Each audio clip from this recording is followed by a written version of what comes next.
Jagan movies വേൾഡിലോട്ട് എല്ലാവർക്കും സ്വാഗതം. ഇന്ന് ഞാൻ നിങ്ങളോട് പറയുന്നത് 2008 പുറത്തിറങ്ങിയ മാർലി ആൻഡ് മീ എന്ന സിനിമയാണ്. നിങ്ങളൊരു ഡോഗ് ലവറാണോ? ആണെങ്കിൽ എന്തായാലും നിങ്ങൾക്ക് ഈ സിനിമ ഇഷ്ടമാവും. ജോണിൻ്റെയും ജെനിഫറിൻ്റെയും പ്രണയവിവാഹമായിരുന്നു. വളരെ സന്തോഷത്തോടെ കഴിയുന്നവരുടെ ഇടയിലേക്ക് ജോൺ ഒരു അതിഥിയെ കൂടി കൊണ്ടുവരാ. അതാണ് അവർ മാർലി എന്ന് വിളിക്കുന്ന അവരുടെ സ്വന്തം നായക്കുട്ടി. അങ്ങനെ ഇവരുടെ ഇടയിലേക്ക് മാർലി വരുന്നതോടെ ഇവരുടെ ജീവിതത്തിൽ നടക്കുന്ന കൊച്ചു കൊച്ചു സംഭവങ്ങളാണ് ഈ സിനിമയുടെ പറയുന്നത്. ഒരു ഡോഗ് എങ്ങനെ ആ വീട്ടിലെ തന്നെ ഒരു മെമ്പറായി മാറിയെന്ന് വളരെ നന്നായി ഈ സിനിമയുടെ പറയുന്നുണ്ട്. അപ്പം ഞാൻ ഇനി കൂടുതലൊന്നും പറയുന്നില്ല, നേരെ സിനിമയിലേക്ക് പോവാണ്. അതിനു മുന്നേ ചാനൽ ഇതുവരെയും സബ്സ്ക്രൈബ് ചെയ്ത് കാണുന്നവരുണ്ടെങ്കിൽ ഒന്ന് ചെയ്തേക്കണേ. അതുപോലെ ഇഷ്ടപ്പെടാണെങ്കിൽ ലൈക്കും ഷെയറും ഒപ്പം യൂട്യൂബിൻ്റെ പുതിയ ഫീച്ചറായ ഹൈപ്പും ഒന്ന് ചെയ്തേക്കണേ. എന്നാൽ പിന്നെ മൂവിലോട്ട് പോവാം. നിങ്ങൾക്ക് ഡോഗ്സിന് ഇഷ്ടമാണോ? അവരായിട്ട് നടക്കാൻ പോവാൻ, നമ്മൾ എന്തെങ്കിലും എറിഞ്ഞാൽ അത് എടുത്തുകൊണ്ട് വരാൻ, പിന്നെ അതുമായിട്ട് കളിക്കാൻ, അങ്ങനെയുള്ള ഡോഗ്സിനെ നിങ്ങൾക്ക് ഇഷ്ടമാണോ? എന്നാൽ ഈ കഥ അങ്ങനെയല്ല. നിങ്ങളിപ്പോൾ കണ്ടുകൊണ്ടിരിക്കുന്നത് ഒരു പയ്യൻ പട്ടിയുമായി വാക്കിങ്ങിന് പോകണതല്ലേ? നിങ്ങൾ വെറുതെ തെറ്റിദ്ധരിക്കല്ലേ, അതല്ല ഞാൻ. ദേ ഇപ്പോൾ ഒരു പട്ടി അതിൻ്റെ ഓർഡർ വെട്ടിച്ച് ഓടുന്ന കണ്ടോ? അതിൻ്റെ പുറകെ ഓടുന്നവനാ ഞാൻ, ജോൺ. പിന്നെ ഇതാണ് എൻ്റെ പട്ടി മാർലി. ഇവനെക്കുറിച്ച് പറയുകയാണെങ്കിൽ ഈ ലോകത്തിലെ ഏറ്റവും മാരണം പിടിച്ച, അല്ലെങ്കിൽ വേണ്ട, ഏറ്റവും വേസ്റ്റ് ഡോഗുകളുടെ കണക്കെടുത്താൽ അതിൽ ഒന്നാമത്തെ ആളിവനായിരിക്കും. കണ്ടില്ലേ എന്നെ ഇങ്ങനെ കഷ്ടപ്പെടുത്തുന്നത്? അവിടുന്ന് സീൻ കട്ടായാൽ പിന്നെ 4 വർഷം പിന്നോട്ട് പോവാ. ജോണും ജെനിഫറും പ്രേമിച്ച് നടന്നിരുന്ന കാലം. രണ്ടുപേരുടെയും വീട്ടിൽ ഈ ബന്ധം ഇഷ്ടമില്ലാത്തതിനാൽ അവർ വീട്ടിൽ നിന്ന് ഇറങ്ങി കല്യാണം കഴിക്കും. അതുപോലെ രണ്ടുപേർക്കും ന്യൂസ് പേപ്പറിൽ റിപ്പോർട്ടർ ആവണമെന്ന് ആഗ്രഹം. അതിൽ ജെനിഫർ കുറച്ചുകൂടി കരിയർ ഓറിയന്റഡ് ആയിട്ടുള്ള കുട്ടിയാ. എന്തിനും അവൾക്കൊരു പ്ലാൻ ഉണ്ട്. എന്ത് ചെയ്യുന്നതിന് മുമ്പും അവൾ ഡയറിയിൽ അത് എഴുതി വെക്കും. അതുകൊണ്ട് തന്നെ അവൾക്ക് പെട്ടെന്ന് ജോലി കിട്ടും. എന്നാൽ ജോണിന്റെ കാര്യത്തിൽ അതത്ര ഈസി ആയിരുന്നില്ല. എത്ര ശ്രമിച്ചിട്ടും അവനൊരു ജോലി സെറ്റാകുന്നുണ്ടായില്ല. ഒടുവിൽ ജെനിയുടെ സഹായത്തോടെ അവനൊരു ഇന്റർവ്യൂ അറ്റൻഡ് ചെയ്യും. എന്നാൽ ഇവനെ ഇന്റർവ്യൂ എടുക്കുന്ന ആ എഡിറ്റർക്ക് ഇവനെ ജോലിക്ക് എടുക്കാൻ യാതൊരു താല്പര്യമില്ലാത്ത രീതിയിലാണ് ഇന്റർവ്യൂ ചെയ്തുകൊണ്ടിരിക്കുന്നത്. എങ്കിലും ജോൺ എന്തൊക്കെയോ പറഞ്ഞൊപ്പിച്ച് ആ ജോലി സെറ്റാക്കാം. ശേഷം ഇത് എന്ന് ജെനിയോട് പറയുമ്പോൾ അവൾക്ക് ഭയങ്കര സന്തോഷവും. ഉടനെ അവളുടെ ഡയറി എടുത്ത് ജോണിന് ജോലി കിട്ടണം എന്ന് എഴുതിയെടുത്ത് ടിക്ക് ചെയ്യാം. ഞാൻ നേരത്തെ പറഞ്ഞിട്ടില്ലേ, അവൾ എന്ത് ചെയ്താലും പ്ലാൻ ചെയ്ത് ഡയറിയിൽ എഴുതിയിട്ടാ ചെയ്യുള്ളൂ എന്ന്. പിന്നെ ജോണിന് ജോലി കിട്ടിയെങ്കിലും അത്ര സുഖമുള്ളൊരു ജോലിയല്ല കേട്ടോ. കാര്യം പത്ര ഓഫീസിലാ ജോലി. പക്ഷേ അവന്റെ പണി ചരമക്കോളെഴുത്തും അത്ര വാർത്താ പ്രാധാന്യമില്ലാത്ത വാർത്തകൾ എഴുതലാ. ന്യൂസ് പേപ്പറിൽ തൻ്റെതായൊരു കോളം കിട്ടാൻ അവൻ ഒരുപാട് ആഗ്രഹിച്ചിരുന്നു. എന്നിരുന്നാലും വളരെ സന്തോഷമായിട്ടോ അവരെ ലൈഫ് മുന്നോട്ട് പോയിക്കൊണ്ടിരുന്നേ. പിന്നെ ഈ ജെനിഫറിന് വീട്ടിൽ ചെറിയ ചെടികളൊക്കെ വളർത്തുന്ന ശീലമുണ്ട്. ഒരു ദിവസം അവൾ നോക്കുമ്പോൾ അവൾ വളർത്തുന്ന ചെടി വാടിക്കരിഞ്ഞിരിക്കുക. എല്ലാം പ്ലാൻ ചെയ്ത് കൃത്യമായി ചെയ്യുന്ന അവൾക്ക് അത് കണ്ടപ്പോൾ ഭയങ്കര സങ്കടമാവും. അവൾ ജോണിനോട് പറയും, ഒരു ചെടി പോലും എനിക്ക് മര്യാദയ്ക്ക് നോക്കാൻ പറ്റുന്നില്ല, പിന്നെ എങ്ങനെയാ നമുക്കൊരു കുട്ടി ഉണ്ടായാ ഞാൻ അതിനെ നോക്കുന്നതെന്ന്. ജെനിയുടെ ഈ അസ്വസ്ഥതയും കാര്യങ്ങളും ജോൺ ശ്രദ്ധിക്കുന്നുണ്ടായിരുന്നു കേട്ടോ. അപ്പൊ ഇക്കാര്യം അവൻ ഓഫീസിലൊരു ഫ്രണ്ടിനോട് പറയും. അപ്പോൾ അവൻ, ഡാ, ഇതൊന്നും അത്ര വിഷയമുള്ള കേസല്ല. നീ ഒരു കാര്യം ചെയ്, അവക്ക് ഇത്തരത്തിലുള്ള പേടികളാണല്ലോ, അതൊന്ന് മാറാനും കുറച്ച് ഉത്തരവാദിത്തോടി കാര്യങ്ങൾ തന്നെ കൊണ്ട് ചെയ്യാൻ പറ്റും എന്ന് മനസ്സിലാക്കാനും നീ വീട്ടിലൊരു പെറ്റ്സിനെ വാങ്ങ്. വല്ല പട്ടിയോ പൂച്ചയോ അതുമല്ലെങ്കിൽ വല്ല കിളിയോ മറ്റോ. അപ്പൊ ഇതിന്റെ കാര്യങ്ങളൊക്കെ നോക്കുമ്പോൾ അവളുടെ ചിന്തകളൊക്കെ മാറിക്കോളും. ജോണിന് ഇത് കേൾക്കുമ്പോൾ നല്ലൊരു ഐഡിയ ആയി തോന്നി. അവിടുന്ന് സീൻ കട്ടായാൽ പിന്നെ കാണിക്കുന്നത് അടുത്ത മാസം ജെനിയുടെ ബർത്ത്ഡേയാ. അപ്പോൾ അവൾക്കൊരു സർപ്രൈസ് കൊടുക്കാനായി ജോൺ അവളുടെ കണ്ണ് കെട്ടി ഒരു സ്ഥലത്തേക്ക് കൊണ്ടുപോവാ. അപ്പൊ ജെനി, ദേ എന്നെ ഇത് എങ്ങോട്ടാ കൊണ്ടുപോണേ? ഈ സർപ്രൈസ് ഒന്നും ഞാൻ അധികം താങ്ങത്തില്ലാട്ടോ. തിടുക്കപ്പെടാതെ മോളെ, ദേ എത്തിപ്പോയെന്ന് പറഞ്ഞ് അവൻ അവളുടെ കണ്ണിലെ കെട്ടഴിക്കുക. അവൾ നോക്കുമ്പോൾ അവൾക്ക് ചുറ്റും ഒരുപാട് നായ്ക്കുട്ടികൾ. ഹായ്, ഈ നായ്ക്കുട്ടികളെല്ലാം എനിക്കാ. എല്ലാം ഒന്നല്ല, നിനക്ക് ഇഷ്ടപ്പെട്ട ഒന്നിനെ നീ എടുത്തോ.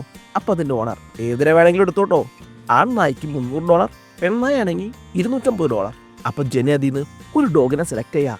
ജോണിനും അതിനിഷ്ടവും. അപ്പൊ അതിന്റെ ഓണർ, ഓ, ഈ നായികണോ നിങ്ങൾ കൊണ്ടുപോണേ? എങ്കിൽ $200 തന്നാ മതി. അതെന്താ? അവൻ കുറച്ച് സ്പെഷ്യൽ ഡോഗാ. അത് കൊള്ളാലോ, സ്പെഷ്യൽ ഡോഗിന് $50 കുറവോ? ജോൺ പറയും. ശേഷം അവർ അതിനെ തന്നെ എടുക്കുക. അങ്ങനെ ഡോഗിനൊക്കെ വാങ്ങി അവർ കാറിൽ തിരിച്ചു പോവാ.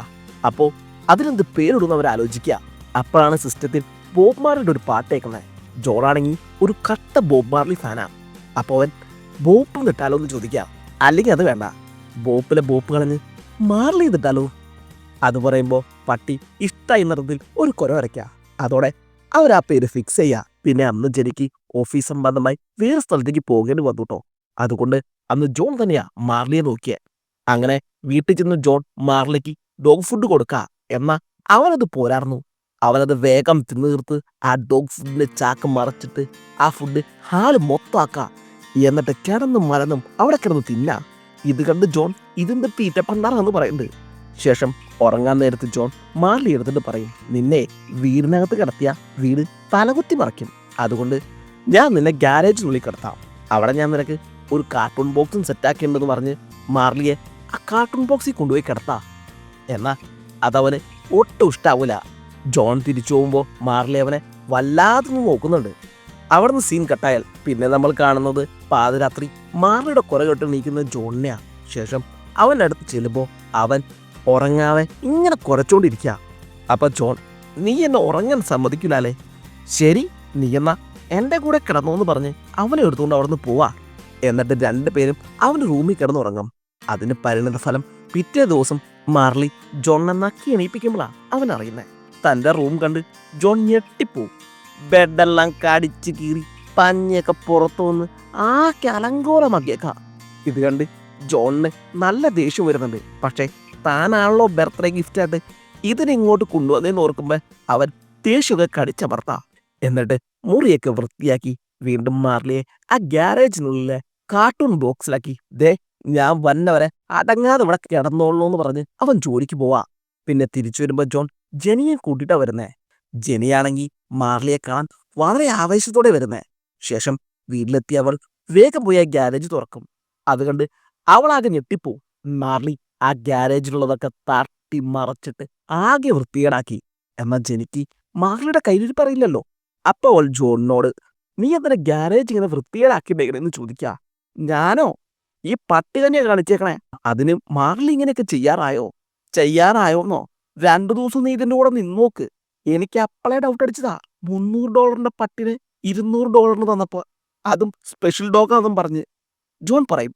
പിന്നീട് അങ്ങോട്ടുള്ള ദിവസങ്ങൾ ജോണിനും ജെനിക്കും മാർലി ഉണ്ടാക്കുന്ന പ്രശ്നങ്ങൾ തീർക്കാനേ സമയമുള്ളൂ. മാർലിയായിട്ട് നടക്കാൻ പോകുമ്പോൾ അവരുടെ കയ്യിൽ നിന്ന് ചാടിപ്പോവാ, അപ്പുറത്തെ വീട്ടിലെ ചെരുപ്പ് കടിച്ചുകൊണ്ട് പോവാ, വീട്ടിലെ ഡ്രസ്സ് എടുത്ത് പുറത്തോണ്ടേ കളയും. അതിനാൽ ഒരു ദിവസം ജോണിന് ജെട്ടിയിടാൻ ഒരു ഓഫീസിൽ പോകേണ്ടി വന്നു. അങ്ങനെ ദിവസങ്ങളും മാസങ്ങളും കടന്നുപോയി. മാർലി ഇപ്പോൾ വലിയൊരു ഡോഗായിട്ടോ. ഈ സമയത്താണ് ജോൺ ഓഫീസിൽ നിന്നൊരു ഓഫർ വരുന്നത്. എന്നും ഈ ചരമക്കോഴെഴുത്തും ചെറിയ വാർത്തകളൊക്കെയാണല്ലോ അവൻ ഉണ്ടാക്കുന്നത്. തനിക്കും എന്തെങ്കിലും നല്ലൊരു കോളം വേണം എഴുതാനെന്ന് കുറെ നാളായി അവൻ എഡിറ്ററോട് പറയുന്നു. അതിന്റെ ഫലമായി എഡിറ്റർ അവനൊരു അവസരം കൊടുക്കുക. പക്ഷേ എന്തെഴുതണം, എങ്ങനെ എഴുതണം എന്നൊക്കെ ജോൺ തന്നെ കണ്ടെത്തണം. ഇത് കേട്ടപ്പോൾ ജോണിന് ആദ്യം വേണ്ടെന്ന് തോന്നാ. ഇതെങ്ങാനും പാഴയാ 8ന്റെ പണിയാ കിട്ടണമെന്ന് അവന് നല്ലപോലെ അറിയാം. എന്നാലും ചില സമയത്ത് ചില റിസ്കുകൾ നമ്മൾ എടുത്തേ പറ്റൂ, എന്നാലേ നമുക്ക് മുന്നേറാൻ പറ്റൂ എന്ന് തോന്നിയവൻ അത് ചെയ്യാന്ന് പറയാ. അങ്ങനെ ജോൺ വീട്ടിൽ വന്ന് എന്തെഴുതണമെന്ന് തലകുത്തിയിരുന്ന് ആലോചിക്കുക. അപ്പൊ ആ സമയത്ത് മാർലി വന്ന് അവന്റെ മേത്ത് കയറും. അതോടെ അവന്റെ മൂഡ് പോകും. പിന്നെ മാർലി ചെന്ന് വീട്ടിൽ വിരിച്ചിരിക്കുന്ന കാർപ്പറ്റ് കടിച്ചു മുറിക്കുക. ഇത് കണ്ടുകൊണ്ട് വരുന്ന ജെനി മാർലിയെ തനിക്ക് ഒറ്റയ്ക്ക് കൺട്രോൾ ചെയ്യാൻ പറ്റില്ലെന്ന് പറയാ. അപ്പൊ ജോൺ പറയും, എന്നാ പിന്നെ നമുക്ക് അവനെ ഒരു ഡോഗ് ട്രെയിനിന്റെ അടുത്ത് കൂടി ട്രെയിൻ ചെയ്യിപ്പിച്ചാലോ? ജെനിക്കാണെങ്കിൽ 100 വട്ടം സമ്മതം. അങ്ങനെ അവർ മാർലിയെയും കൂട്ടി ഒരു ഡോഗ് ട്രെയിനറിന്റെ അടുത്ത് ചെല്ലുക. അതൊരു ലേഡി ട്രെയിനർ ആട്ടോ. അപ്പോൾ അവർ ജോണിനോടും ജിനിയോടും എൻ്റെ അടുത്ത് വന്ന അടങ്ങാത്ത ഒരു പട്ടികളില്ല എന്നൊക്കെ തള്ളി മറയ്ക്കാം. ശേഷം ട്രെയിനിങ്ങിന് വന്നവരോടൊപ്പം ജെനിയെയും മാർലിയെയും കൂടെ നിർത്തി ട്രെയിനിങ് തുടങ്ങാം. എല്ലാ നായകളും ട്രെയിനർ പറയുന്നത് അനുസരിക്കുമ്പോൾ മാർലിക്ക് മാത്രം ഒരനക്കവുമില്ല. മാത്രമല്ല അവർ പറയുന്നതിൻ്റെ ഓപ്പോസിറ്റ് മാർലി ഇരുന്ന് ചെയ്യാം. അപ്പോൾ ട്രെയിനർ ജെനിയോട്, നിങ്ങൾക്ക് പട്ടീനെ നോക്കാൻ അറിയില്ലല്ലേ? ചുമ്മാ ഒരു പട്ടീനെ വാങ്ങി ഷോ കാണിക്കാൻ നടന്നോളും. ഇങ്ങതാ ഞാൻ കാണിച്ചു തരാമെന്ന് പറഞ്ഞ് ജെനിയുടെ കയ്യിൽ നിന്ന് മാർലിയുടെ ചങ്ങല വാങ്ങാം. എന്നിട്ട് എങ്ങനെ ഒരു പട്ടീനെ കൺട്രോൾ ചെയ്ത് വാക്കിങ്ങിന് കൊണ്ടുപോകണമെന്ന് ഞാൻ കാണിച്ചു തരാമെന്ന് പറഞ്ഞ് അവർ മാർലിനെ കൊണ്ട് നടക്കുക. എന്നാൽ മാർലി അവരുടെ കയ്യിൽ നിന്ന് ചങ്ങല വെട്ടിച്ച് ഓടിപ്പോവും. അതവർക്ക് ക്ലയൻസിൻ്റെ മുമ്പിൽ ചില്ലറ നാണക്കേടൊന്നല്ല ഉണ്ടാക്കിയത്. അപ്പോൾ ട്രെയിനർ, നിന്നെ ഞാൻ കാണിച്ചു തരാമെന്ന് പറഞ്ഞ് അവരുടെ കയ്യിലുള്ള ഒരു വിസിൽ ആഞ്ഞൂതാ. ഈ സൗണ്ട് കേട്ടതും മാർലി സ്വിച്ചിട്ട പോലെ നിൽക്കും. എന്നിട്ട് ഓടി വന്ന് അവരുടെ മേത്തേക്ക് കയറാം. അപ്പം തന്നെ ജോൺ വന്ന് അവനെ പിടിക്കുക. ശേഷം ട്രെയിനർ, കൊണ്ട് പൊക്കോടെ ഈ സാധനത്തിനെ, എനിക്ക് പട്ടികൾക്കേ ട്രെയിൻ ചെയ്യാൻ പറ്റൂ, ഇമാതിരി പിശാചിനൊന്നും പറ്റില്ല എന്ന് പറയാ. ഇത് കണ്ട് ജെനി പൊട്ടിച്ചിരിക്കുന്നുണ്ടോ. ശേഷം മാർലിയും ജെനിയും അവനെയും കൊണ്ട് അവിടെ നിന്ന് പോവാ. അങ്ങനെ പോണ വഴി ജോൺ ഒരു തോന്നൽ വരുവാ. മാർലിനെ ഒരു കണ്ടന്റാക്കി എഴുതിയാലോ എന്ന്. ഓരോ ദിവസവും അവനുണ്ടാക്കുന്ന പ്രശ്നങ്ങളും കോമഡികളും അത് പരിഹരിക്കുന്നതും ഒക്കെ ആയിട്ടുള്ള ഒരു ആർട്ടിക്കിൾ. പിറ്റേ ദിവസം തന്നെ ജോൺ അതിന്റെ കുറച്ച് സാമ്പിൾസ് എഴുതി എഡിറ്ററെ കാണിക്കുക. അത് വായിക്കുന്ന എഡിറ്റർ, കൊള്ളാം, ഇതിനൊരു ഫ്രഷ്നെസ് ഉണ്ട്, താനിത് കണ്ടിന്യൂ ചെയ്യും. ഇതേക്കുന്ന ജോണിന് ഭയങ്കര സന്തോഷമാവാ. അതിന്റെ കാരണം രണ്ടാണ്. അതിലൊന്നാമത്തേത് തനിക്ക് ന്യൂസ് പേപ്പറിൽ ഒരു ആർട്ടിക്കൽ കിട്ടിയതിന്. പിന്നെ രണ്ടാമത്തേത് കണ്ടന്റിന് ഒരു ക്ഷാമമില്ലല്ലോ, ഡെയിലി നടക്കുന്നങ്ങ് എഴുതിയാ പോരെ. രാവിലെ മാർലി വന്ന് ജോണിനെ നക്കി എണീപ്പിക്കും. അത് മുതൽ കണ്ടന്റാ. നടക്കാൻ കൊണ്ടായാലോ പിടിവിട്ട് ഓടാൻ ശ്രമിക്കും. പിന്നെ വീട്ടിലുള്ള സാധനങ്ങളൊക്കെ അവൻ കടിച്ചു നശിപ്പിക്കും. എന്നാ ഒന്ന് പുറത്തുണ്ടായാലോ മര്യാദയ്ക്ക് നടക്കുന്നവരുടെ മെക്കിട്ട് കയറും. എന്തിനേറെ പറയുന്നു, ഒരു ദിവസം ബേസ്ബോൾ മാച്ച് കാണാൻ പോയപ്പോൾ ഞങ്ങളുടെ കണ്ണു വെട്ടിച്ചവൻ ഗ്രൗണ്ടിലേക്ക് ഇറങ്ങി. പിന്നെ എത്ര കഷ്ടപ്പെട്ടിട്ടാന്നോ അവനെ പിടിച്ചു കയറ്റിയത്. ഇതൊക്കെ ജോൺ ഓരോ ദിവസവും ഓരോ ആർട്ടിക്കിളായിട്ട് എഴുതും. അത് വളരെ പെട്ടെന്ന് തന്നെ ജനങ്ങൾക്കിടയിൽ ശ്രദ്ധ നേടാ. അതുകൊണ്ട് തന്നെ അവന്റെ പത്രത്തിന് നല്ല റീച്ചും കിട്ടും. അതോടെ ജോണും ജിനിയെ പോലെ നല്ലൊരു പൊസിഷനിലെത്താം. അങ്ങനെ ഇരിക്കെ ഒരു ദിവസം വേറെ ബീച്ചിൽ കൂടെ നടക്കുമ്പോൾ ജോൺ അവനോട് ചോദിക്കും, ഇനി എന്താ നമ്മൾ അടുത്ത പരിപാടി എന്ന്. എനിക്കിനി ഒരു കുട്ടി ജോണിനെയോ ജെനിയോ വേണമെന്ന് പറയുന്നു. ഇത് കേൾക്കുമ്പോൾ അവന് ഭയങ്കര സന്തോഷവും. കാരണം അവരിത് കുറെ നാളായി ആഗ്രഹിക്കുന്നു. അവളുടെ വായിൽ നിന്ന് വരാൻ വേണ്ടിയിട്ട് അവൻ വെയിറ്റ് ചെയ്യായിരുന്നു. അങ്ങനെ ദിവസങ്ങൾ പിന്നെയും കടന്നു പോകുന്നോറും ജോണിന്റെ ആർട്ടിക്കിളും നല്ല രീതിയിൽ റീച്ച് ആവുന്നുണ്ട് കേട്ടോ. അപ്പോൾ ഒരു ദിവസം ജോണിനോട് ജെനി വേഗം വീട്ടിലോട്ട് വരാൻ പറഞ്ഞ് ഫോൺ ചെയ്യാ. ഉടനെ ജോൺ വീട്ടിലോട്ട് ചെല്ലാ. വീട്ടിലെത്തുമ്പോൾ താൻ പ്രഗ്നന്റ് ആണെന്നുള്ള കാര്യം ജെനി ജോണിനോട് പറയാ. ഇത് കേൾക്കുമ്പോൾ അവന് ഭയങ്കര സന്തോഷമാവും. പിന്നീട് ഈ കാര്യം ജോൺ അവന്റെ എഡിറ്ററോട് പറയുന്നുണ്ട്. അപ്പോൾ അയാൾ ജോണിനെ നല്ലവണ്ണം ഉപദേശിക്കുന്നുണ്ട്. ഇത്തരം സന്ദർഭങ്ങളിൽ അവൾമാർക്ക് പ്രത്യേകം കെയർ കൊടുക്കണം. അല്ലെങ്കിൽ എൻ്റെ ഭാര്യ ഇട്ടേച്ച് പോയതുപോലെ പോയി പണി വെക്കുന്നു പറഞ്ഞ് അവളും പോവും. നീ എന്തെങ്കിലും അവൾക്കൊരു ഗിഫ്റ്റ് ഒക്കെ വാങ്ങിക്കൊടുക്ക്. ഇത് കേൾക്കുമ്പോൾ ജോൺ അത് ശരിയാണെന്ന് തോന്നാ. അന്ന് തന്നെ ജോൺ അവൾക്ക് വേണ്ടി ഒരു നെക്ലേസ് വാങ്ങും. അതവൾക്ക് ശരിക്കും ഇഷ്ടാവും. ജോണിന്റെ കയ്യിൽ നിന്ന് ഇങ്ങനൊരു ഗിഫ്റ്റ് അവളൊട്ടും പ്രതീക്ഷിച്ചിരുന്നില്ല. ശേഷം ജെനി, ഇത്രയും നാൾ നമ്മൾ രണ്ടുപേരായിരുന്നു, ഇനി നമുക്കിടയിലേക്ക് ഒരു ജൂനിയർ ജെനിയോ ജോണോ വരാൻ പോകുന്നു എന്ന് പറഞ്ഞ് ആ നെക്ലസ് ടേബിളിൽ വെച്ച് ജെനി ജോണിനെ ചുംബിക്കുക. എന്നിട്ട് അവർ തിരിഞ്ഞു നോക്കുമ്പോൾ ആ നെക്ലസ് അവിടെ കാണുന്നില്ല. ശേഷം അവർ നോക്കുമ്പോൾ അത് മാർലിയുടെ വായിൽ തൂങ്ങിക്കിടക്കാ. അപ്പൊ ജോൺ, മാർലി ദേ കളിക്കല്ലേ, ഞാൻ സാധ്യം വന്നേ എന്ന് പറഞ്ഞ് ജോണും ജിരിയും രണ്ട് വശങ്ങളിലൂടെ അവനെ പിടിക്കാനായി പോവാ. എന്നാ മാർലി ഇത് കേക്കോ. അവനവർ വന്നപ്പോഴേക്കും അവിടെ നോടും.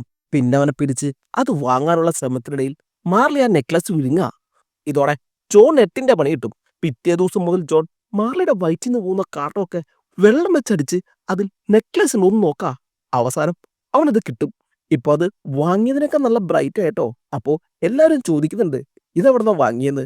ഇതേക്കുമ്പോ അവർക്ക് ചിരി വരും. അതൊക്കെ കഴിഞ്ഞ് പിന്നെ നമ്മൾ കാണുന്നത് ജെനിയുടെ ചെക്കപ്പിന് കൊണ്ടുവന്നേക്കുന്നതാ. അവിടെ വെച്ച് പരിശോധിക്കുമ്പോഴാ അവരറിയുന്നേ കുട്ടിക്ക് ജീവനില്ലാന്ന്. അതുകൊണ്ട് അവർക്കതിനെ അബോർഷൻ ചെയ്യേണ്ടി വരും. ഇത് ജെനിക്കും ജോണിനും ചില്ലറ വിഷമമൊന്നല്ല ഉണ്ടാക്കുന്നു. അതിനുശേഷം ജെനി എപ്പോഴും മാർലിയെ കെട്ടിപ്പിടിച്ച് കരച്ചിലായിരിക്കും. അപ്പോൾ ഇവളുടെ മൂടൊക്കെ മാറാനായിട്ട് ജോൺ ഒരു ട്രിപ്പ് പ്ലാൻ ചെയ്യാ. പക്ഷെ അതിന് ഏറ്റവും വലിയ തടസ്സം മാർലി ആയിരിക്കും. അവരെന്ത് ചെയ്യും? ഒടുവിൽ അവരെ നോക്കാനായിട്ട് ഒരു ഡോഗ് കെയർ ടേക്കറെ ഏൽപ്പിക്കാർ. ഇവർ വന്നവരെ അവർ മാർലിയെ വീട്ടിൽ വന്ന് നോക്കും. ഒരു ലേഡി ആട്ടോ വരുന്നേ. അപ്പോ ജോണും ജെനിയും പറയുന്നുണ്ട് ആളിത്തിരി കുറുമ്പനാണ്, എന്നാലും പാവാന്നൊക്കെ. അപ്പൊ ആ കെയർ ടേക്കർ പറയും, സാറും മാഡം ധൈര്യമായി പോയിട്ട് വരൂ, നിങ്ങൾ വരുമ്പോഴേക്കും അവന്റെ കുറുമ്പൊക്കെ മാറ്റി ഞാൻ നല്ലൊരു പട്ടിക്കുട്ടിയാക്കുന്നു. ഇത് കേട്ട് ജോണും ജെനിയൊക്കെ പോവും. അത് കഴിഞ്ഞ് മാർലി അവന്റെ തനി സ്വഭാവം എടുക്കില്ലേ. ആ കൊച്ചു കുളിക്കുമ്പോ ബാത്റൂമിൽ ചെന്ന് അതിന് ടവൽ പിടിച്ച് വലിക്കുക, കാണുന്നിടത്തൊക്കെ കാട്ടുവിടുക, നടക്കാൻ പോകുമ്പോ അതിനെ വലിച്ചുകൊണ്ട് ഓടുക, പിന്നെ സോഫയും ബെഡൊക്കെ കടിച്ചു കീറി പഞ്ഞിയൊക്കെ പുറത്തിടുക. ഇതൊക്കെ കഴിഞ്ഞ് കിടക്കാൻ നേരത്തോ കോവി വിളിച്ച് അതിനെ ഉറക്കാണ്ടിരിക്കുക. അങ്ങനെ സംഭവ ബഹുലമായിരുന്നു ആ കുട്ടിയുടെ മാർലിയുടെ ഒപ്പമുള്ള ദിനങ്ങൾ. അങ്ങനെ വെക്കേഷനൊക്കെ ആഘോഷിച്ചു കഴിഞ്ഞ് ജോണും ജെനിയും വീട്ടിലോട്ട് വരുമ്പോൾ വീട് കിടക്കുന്ന കോലം കണ്ട് അവർ തലയിൽ കൈവയ്ക്കും. അപ്പൊ ആ ഡോഗ് കെയർ പെണ്ണ് അങ്ങോട്ട് വരും. ഹോ, നിങ്ങൾ വന്നോ? കുറച്ചു ദിവസം കൂടിയും കഴിഞ്ഞെങ്കിൽ എന്റെ ശവമായിരിക്കും നിങ്ങൾ ഇവിടെ നിന്ന് എടുക്കുന്നേ. ദേ, എനിക്ക് നിങ്ങളെ കാശും വേണ്ട, ഒന്നും വേണ്ട. ഇനി മേലാല് ഈ പട്ടിനെ നോക്കാനെങ്ങാനും എന്നെ വിളിച്ച എന്റെ തനി സ്വഭാവം അറിയുമെന്ന് പറഞ്ഞ് അവൾ അവിടുന്ന് പോവാ. ശേഷം പിന്നെയും ദിവസങ്ങൾ കടന്നു. ജെനി പിന്നെയും പ്രഗ്നന്റ് ആവും. ഇത്തവണ ഒന്നും പറ്റാതിരിക്കാൻ അവർ പ്രത്യേകം ശ്രദ്ധിക്കുന്നുണ്ടോ. അങ്ങനെ 9 മാസം പിന്നിട്ടു. ജോണും ജെനിഫറും രാത്രി നന്നായി ഉറങ്ങുമ്പോൾ നമ്മുടെ മാർലി ഉറങ്ങില്ലാട്ടോ. അവൾ ജിനിയുടെ അടുത്ത് പോയിരിക്കും. ഒരു കൊതുക് പോലും കടിക്കാതെ അവൾ നോക്കും. അങ്ങനെ ഇരിക്കുമ്പോൾ ജെനിക്ക് വേദന അനുഭവപ്പെടാ. ഉടനെ മാർലി എന്ന് ജോൺ എണീപ്പിക്കും. ഉടനെ ജോൺ അവിടെ കൊണ്ട് ഹോസ്പിറ്റലിൽ പോവാ. അവിടെ വെച്ചവർക്ക് ഒരു ആൺകുട്ടി പിറക്കും. അവർ പാട്രിക് എന്നായിരിക്കും അവന് പേരിടുന്നത്. പിന്നെ വീട്ടിലെത്തി പാട്രിക്കിനെ മാർലിയെ കാണിക്കുമ്പോൾ അവന്റെ സന്തോഷം ഒന്ന് കാണേണ്ടത് തന്നെയാട്ടോ. പുതിയ മെമ്പറിനെ മാർലി സന്തോഷപൂർവ്വം സ്വാഗതം ചെയ്യും. പിന്നെ പതിയെ പാട്രിക് വളരാൻ തുടങ്ങി. അപ്പോൾ മാർലിയാട്ടോ അവനെ നോക്കിയത്. പാട്രിക്കിനും മാർലി എന്ന് വെച്ച ജീവനാ. മാർലിയുടെ ഒപ്പം കളിക്കാനാ പാട്രിക്കിന് ഇഷ്ടം. പിന്നെ ജോണിന്റെ ആർട്ടിക്കിൾ വലിയൊരു ഹിറ്റായതോടെ അവന് പ്രമോഷനൊക്കെ കിട്ടി. സാലറി ഒക്കെ ഡബിളായി. ഇതിനിടയിൽ അവർക്ക് ഒരു കുട്ടി കൂടി ജനിക്കൂട്ടോ. അതോടെ അവർ കുറച്ചുകൂടി നല്ലൊരു വീട്ടിലോട്ട് താമസം മാറ്റും. അവിടെ വെച്ച് അവർക്ക് മൂന്നാമതൊരു കുട്ടി ഉണ്ടാവും. അപ്പോൾ കുട്ടികളെ നോക്കാനായി ജെനി തൽക്കാലത്തേക്ക് ജോലി റിസൈൻ ചെയ്യും. പിന്നെ നിസ്സാര കാര്യമൊന്നുമല്ല കേട്ടോ 3 കുട്ടികളെ നോക്കിയെടുക്കാന്ന് പറയുന്നത്. ഒപ്പം മാർലി ഉണ്ടാക്കുന്ന പ്രശ്നം കൂടി ആവുമ്പോൾ അവൾ ആകെ അസ്വസ്ഥയാവാം. ഒരു ദിവസം മാർലിയും ജെനിയും വീട്ടിൽ കിടക്കായിരിക്കും. അപ്പോൾ ജോൺ ഓഫീസിൽ നിന്ന് തിരിച്ചു വരുവാ. അവന്റെ കാറിന്റെ ശബ്ദം കേട്ടതും മാർലി പെട്ടെന്ന് എഴുന്നേറ്റ് അവന്റെ അടുത്തേക്ക് ഓടും.